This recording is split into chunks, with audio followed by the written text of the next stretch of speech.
اللہ الرحمن الرحیم۔ السلام علیکم ورحمۃ اللہ وبرکاتہ۔ عابد راجہ چینل کی طرف سے آج میں اپنے دوستوں کو نبی اکرم صلی اللہ علیہ وسلم کی ایک بہت ہی پیاری حدیث سناؤں گا۔ اس سے پہلے میں اپنے تمام دوستوں سے گزارش کروں گا کہ اگر ابھی تک میرے چینل عابد راجہ کو آپ سبسکرائب نہیں کر سکے تو ضرور کر لیں، بیل آئیکن پہ ضرور کلک کرنا تاکہ ڈیلی آپ تک اپڈیٹ آتی رہے۔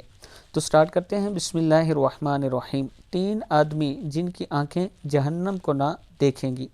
رسول اللہ صلی اللہ علیہ وسلم نے فرمایا 3 شخص ایسے ہوں گے کہ ان کی آنکھیں جہنم کو نہ دیکھیں گی۔ ایک وہ آنکھ جس نے اللہ کے راستے میں پہرا دیا، دوسری وہ آنکھ جو خشیت الہی سے اشک بار ہوگی، اور تیسری وہ آنکھ جو اللہ کی حرام کردہ چیزوں کو دیکھنے سے رک گئی۔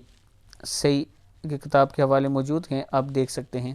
اب 3 چیزیں وہ کون سی ہیں؟ ایک جس نے اللہ کے راستے میں پہرا دیا، یعنی جہاد کیا، اللہ کے راستے میں پہرا دیا۔ دوسری وہ جو اللہ کے خوف سے اشک بار ہوگی، اللہ کے ڈر سے کہ میں کہیں گناہ تو نہیں کر رہا، اللہ مجھے دیکھ رہا ہے، اس طرح کے جو وجد طاری ہوتا ہے انسان کے جسم پر، یہ اس کی بات ہو رہی ہے۔ تیسرا وہ آنکھ جو حرام کردہ چیزوں کو دیکھنے سے روک گئی، یعنی جن چیزوں کو، غیر محرم اور بہت ساری ایسی چیزوں کو جسے اللہ تعالیٰ نے حرام کیا ہے کہ ان کو نہیں دیکھ سکتے، اگر آپ ان سے رک گئے تو آپ کی آنکھ جہنم کو نہیں دیکھ سکے گی۔